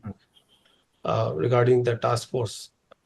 So I think there is a potential for the energy, and but this is limited to certain pockets. Correct. And how to exploit these potential with the concern that whether this energy generated can be utilized there itself, and the cost of generation. So everything in our country would depend upon the cost part. Suppose for even the solar, where we are getting the bids of 2.5 or 2.6, still the distribution company are hesitant to buy. They are waiting for the better prices. In such a scenario, not only geothermal, but the other sources which have the high, I would say the biomass, I would say the waste to energy. These are the sources where the cost of energy generation is very high, maybe more than 6-7 rupees or so. In such a case, having a competitive price available from the other renewable sources, which would be a challenge. Definitely, the energy generated from these sources is cheaper than the diesel sets. So if we are using the diesel generation in some point of time at places, remote places, and if the geothermal potential is available, that would be, in that case, replacement would be helpful. So on geothermal, the R&D part is there. We have certain projects for the. Some of the projects are already under implementation, I would say, on the R&D part. But I think it will take some more time for the geothermal energy to be have a quantified place in the RE sector of the India. Yeah, thank you. Any comments on the Biofuel Alliance, which ministry has established? Biofuel, again, MNRE is not dealing with the biofuel. It is related to the Ministry of Oil and Petroleum Gas. So they are dealing. We are not having any scope in that. Understood. Thanks for the inputs on the geothermal. So moving to Mr. Saurav Didi. Now this is again related to carbon, but a technology specific solution. So what has been the Bureau of Energy Efficiency involvement in the Interministerial Committee on CCUS? And what are the key outcome of the committee discussion that held related to the carbon capture? Okay, I cannot tell you everything in this regard because a lot of things are under discussions and going on. Although a lot of discussions are happening at various levels in the ministries. For example, there are few meetings held in Niti Aayog, few in Ministry of Power. Now, what is happening? We are trying to make a mission mode approach in case of CCUS. However, until unless that mission is not approved, we can't say with the conviction that what is going to happen. But a lot of things are happening. We are working hard.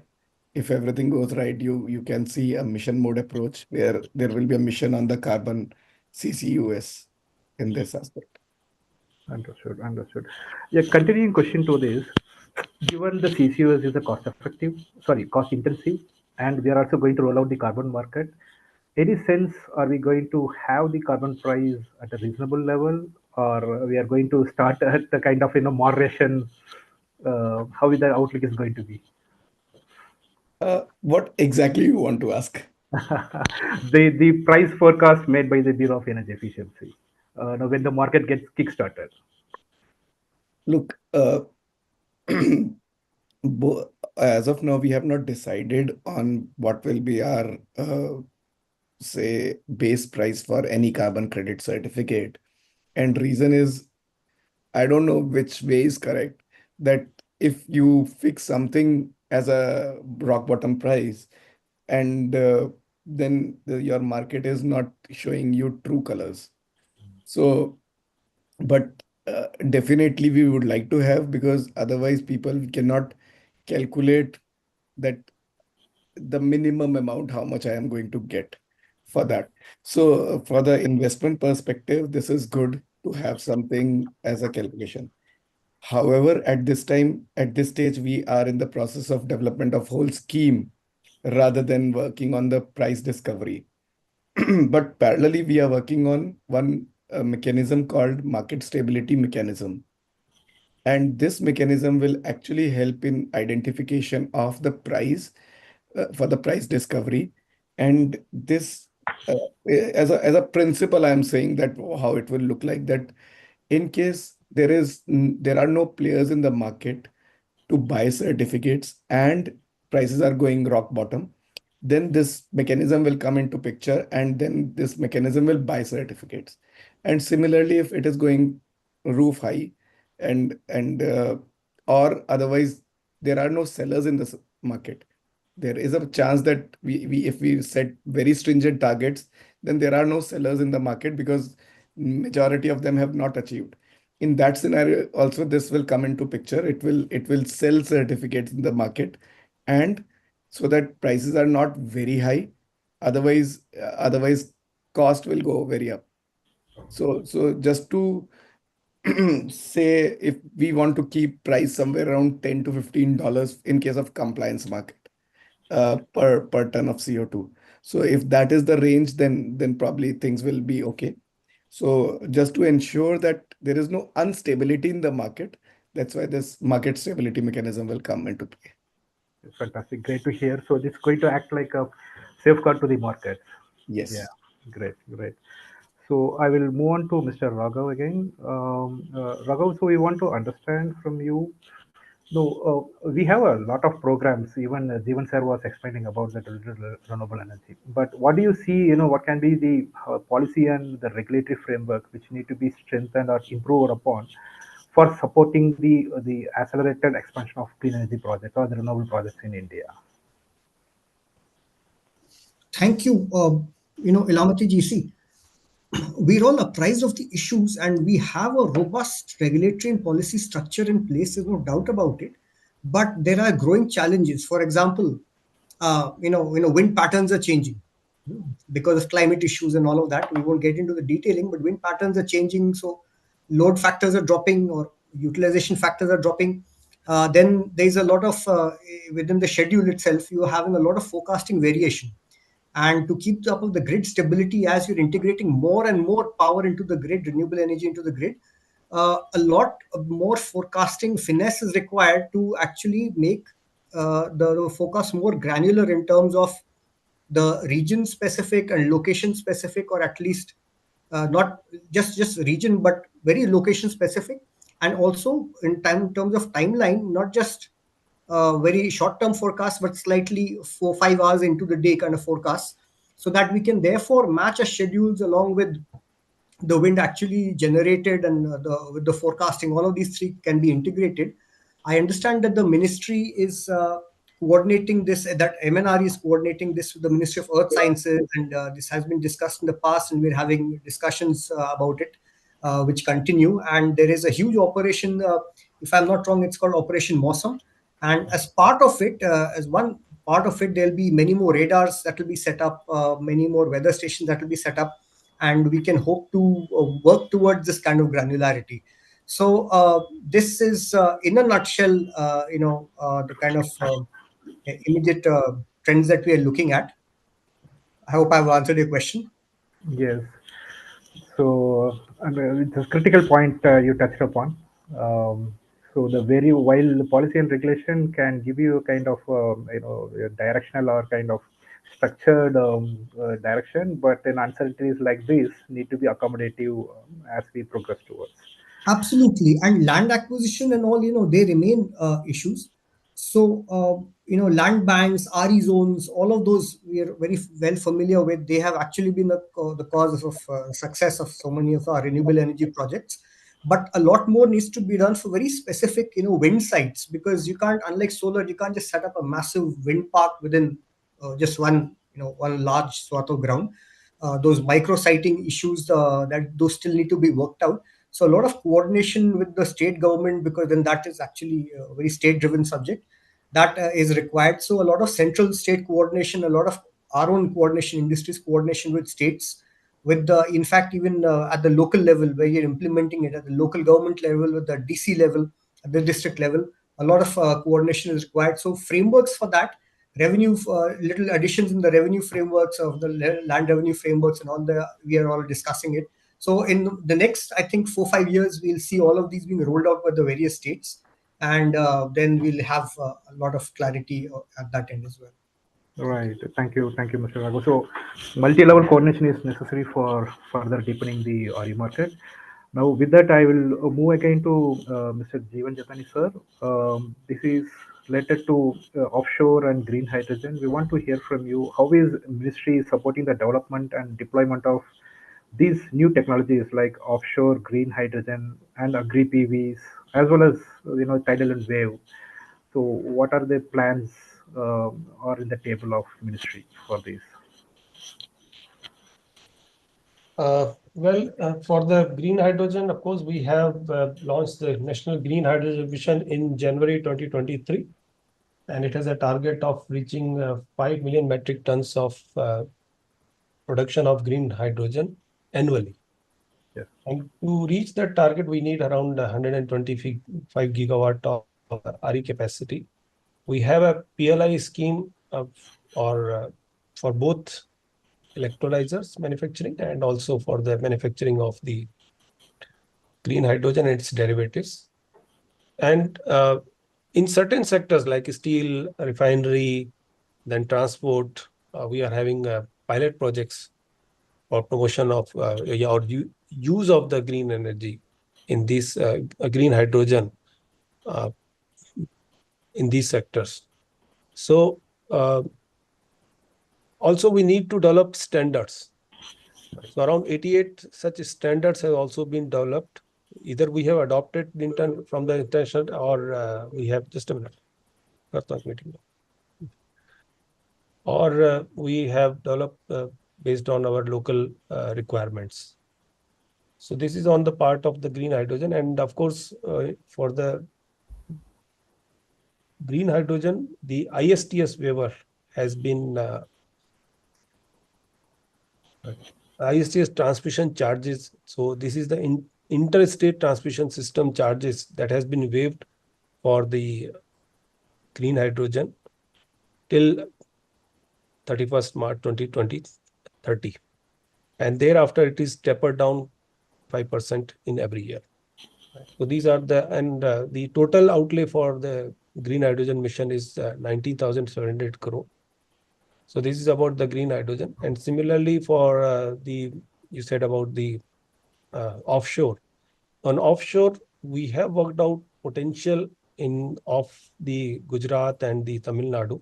It's around 70 gigawatt has been estimated.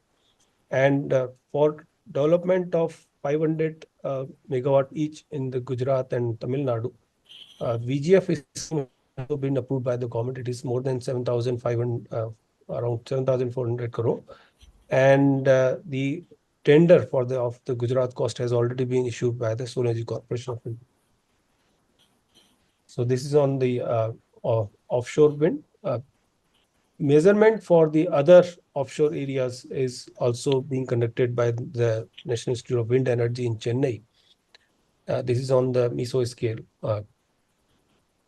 On agri PV, of course, the PM Kusum component C and component A talks about the installation of small solar power plants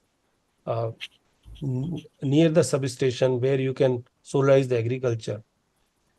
If the land is scarcely available, like in the case of Punjab, where you are not having the land available for the installation of solar plants, then these plants can be installed on stilt, where you can continue growing the crops under the solar panels. So agri PV is a option, but not has been scaled up as of now in the country. Maybe we can take up with in the next PM Kusum 2. We are targeting another phase of PM Kusum, wherein we can work out in some of the specific areas of the country where the land is scarce, additional support for the agri PV. We have certain pilots that's already been completed in the country, and the agricultural research institutes are also working on what kind of crops can be grown under the panel, and that will be a win-win situation for both the farmers and the developers, because developers need a land for installation of solar plant, and the farmer wants to continue to cultivate its land. So that is on the agri PV. Anything else you have referred? If I have missed one. I think tidal and wave was the last. Tidal wave, of course, the IIT Chennai and the CRISIL, they have done a study in December 2014, I think, and they have come out with the potential of the wave energy and also for the tidal energy, and that is around, I think, say a total maybe 60 gigawatt or so. But so far as the commercialized technology for the both tidal and wave, it's under development. The National Institute of Ocean Technology, they have also working on these two technologies, and we have an R&D program wherein we have 8 projects that are under consideration for funding under our R&D program. 5 is from the I think it's from the wave, and 2 from the tidal, and 1 is some other technology related to the ocean one. Yeah, thank you. I'm sure. Thanks for the input, sir. So that's quite helpful. Now we have another 3 more minutes. A quick last round of questions to Saurav and Mr. Raghav. Coming back to Mr. Saurav, we want to hear from you. What are the latest initiatives taken by BE for promoting the energy efficiency measures in industries, commercial and residential sectors? 2-3 minutes, I can't do that. Just to quickly summarize, I'll do that. That one is carbon market, which we are coming out for the industrial sector. So I'll not go in details of the carbon market, but from the residential and commercial building sector, we have introduced now energy conservation and sustainable building code. So this is a first green building code of our country, which includes not only energy, but also other kind of things like waste minimization, solar energy addition, water minimization, how you do your area and greening of that area you are doing. All those things are covered. So these are the first green building code of our country, and we also now going ahead with the residential sector. Earlier, ECBC was only for the commercial building sector, but now this ECSBC, or for the residential building, we are calling it as ENS, Eco-Niwas Sahita, it will be mandated as well. So now we have got powers under the Energy Conservation Act, and we are going to states, because this is a state subject. So we are going to states, and they are going to make it mandatory for states having residential building complexes more than 100 kilowatt of load has to undergo the Eco-Niwas Sahita code as well. So these things we are doing. But other things we are doing a lot in case of commercial and residential sectors are we on a regular basis we are coming out with these appliances star rating. But apart from that, we are coming out with manuals for existing buildings, because if you see, although we say that a lot of new commercial or residential buildings are yet to come, but we have so many existing buildings. So how we can actually improve those existing buildings, we are coming out with a simple manual so that what improvements they can do and they can incorporate in their buildings to make it more efficient. Then below 100 kilowatt new buildings also, we are coming out with some ready to use designs or all those kind of things, so that people can incorporate those designs. If you want to develop your home in, say, a small tier 2 or tier 3 city where it's an individual home, but still you want to incorporate all those best practices. So for that purpose, that manual will be so that you can use. So we are going a step ahead so that we can do a hand-holding of these people. So these are the few things, but yeah, in couple of minutes, I cannot say more than this. We have n number of other things which we are doing. Understood. Thanks for this. So the last question of the panel discussion to Raghav. So now you see the wind is having a significant position in the the new product like FDRE, etc. So where do you see the technological advancement in the wind energy that will enhance the efficiency and reliability of the wind energy market? So, yeah, no, the main point I think over here would be technological advancements in terms of forecasting would definitely be a big plus. In terms of the hardware that is being installed, you see, now it's becoming, the 5 megawatt turbines are becoming more the norm at, 100-meter height have been, surpassed. We are now at 110, 120 meters height, right? We're not reached 150 as a normal course, but at 120 meters height itself, you get a fair amount of wind. And the NIWE estimates, paint a very good picture of all, if you're able to capture all of that wind energy over there at that height. In terms of blades and all, as you would have seen that from wooden blades, you've moved on to various different materials that are being used. Now you have lighter blades, much larger blades. Those turbine blades are much, much larger. So the hardware is definitely improved. But it's really the forecasting technology that we need to work on in terms of the Indian wind scenario. And the radar, the kind of radar stations that we should have, the kind of integrated picture, the mapping that we need to have of wind movements in 1 hour into 1 hour ahead up to 6 hours ahead, just to go, so that we can have lesser deviation penalties. Yeah, that would definitely be a huge plus. And like I had answered in the previous question, the government and industry, we're all working towards that same objective. Thank you, Lalit. Understood. Thank you, Mr. Raghav. So we come to the end of the session 2. So I also thank Mr. Saurav and Mr. Jatani sir for the panel. I hope the audience find this insightful. Now with that, Elamati-san, sorry to interrupt. There is a question from the audience in the chat box. Can you please ask to the moderator? Yeah, okay. Let me see that.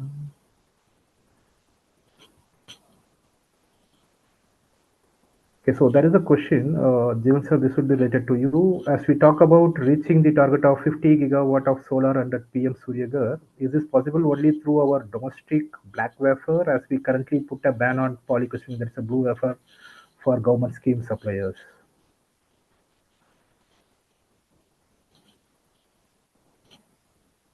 Could you please just repeat that question? I'll repeat, sir. So the question is, since there is a ban of blue wafers, so would that impact the installation of capacities under the rooftop program? No, I don't think so, because I remember in 2020 when we were implementing both schemes, the PM Kusum and the rooftop phase 2, wherein the DCR requirement was there for both the schemes. And there also, one more scheme was there, the CPSU scheme. Right. That also required and then we came to know that when saying the domestically manufactured cell, it doesn't mean that the blue cell to be used. It should be the the blue wafer should be used. It should be the black one, because the blue one is already the processed one, and we want to bring in technology in the country for the processing of the wafers. And that's why we have, at that point of time also, we have issued a clarification. And this is another clarification we have issued. So I think because under our PLI scheme, a lot of capacity is coming for the cell manufacturing, as well as for of course, we have the sufficient module manufacturing. So far as the cell manufacturing is concerned, at present, I think we have around 25 gigawatt capacity or so, and then we are going to reach maybe 75 or so in the next 5 years.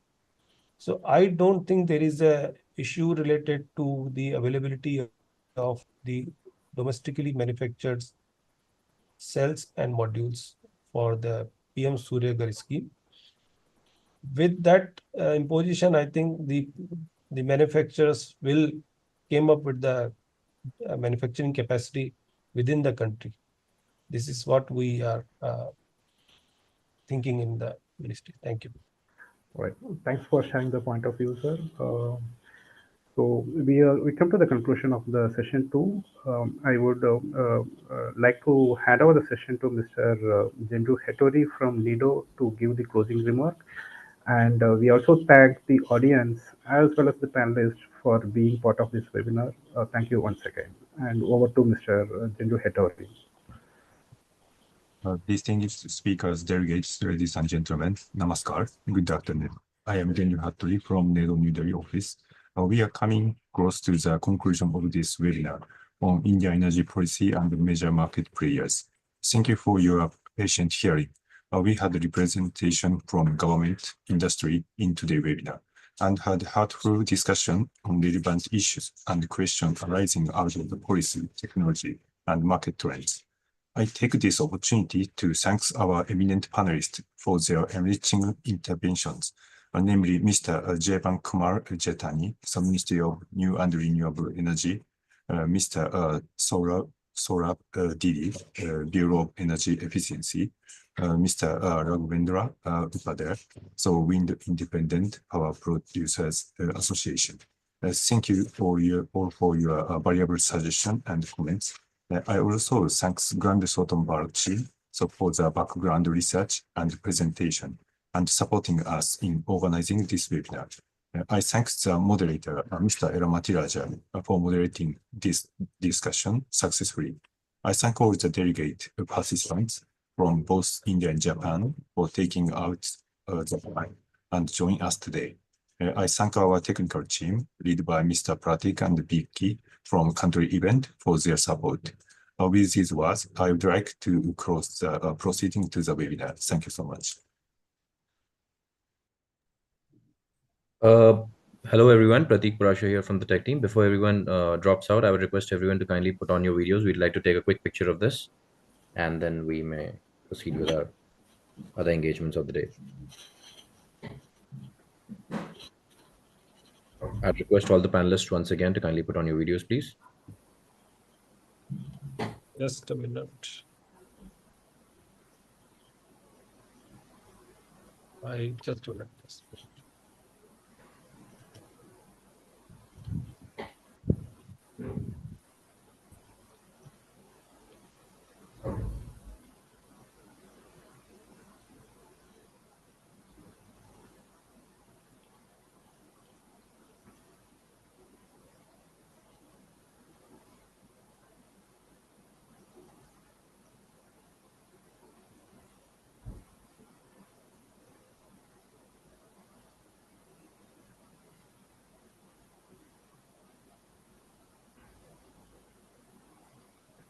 Thank you, everyone. Jetani Sahab, good afternoon. Namaskar, Tanya Sahab. Good afternoon. Somebody. So thank you once again. So for every panelist, and it was a very fruitful. So let us keep in touch, and we would like to discuss further. So thank you so much. Thank you. Thank you. Thank you, everyone. Yeah. Thank you, everyone. Thank you so much. Thank you so much. Thank you.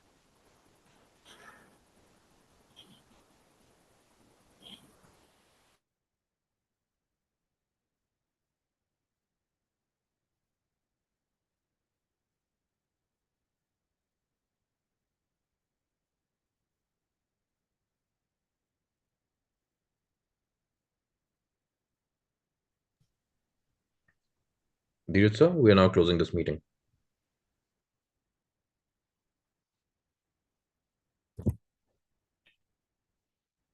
Vivek, please take the download of all the chats and all the Q&As and close the webinar now.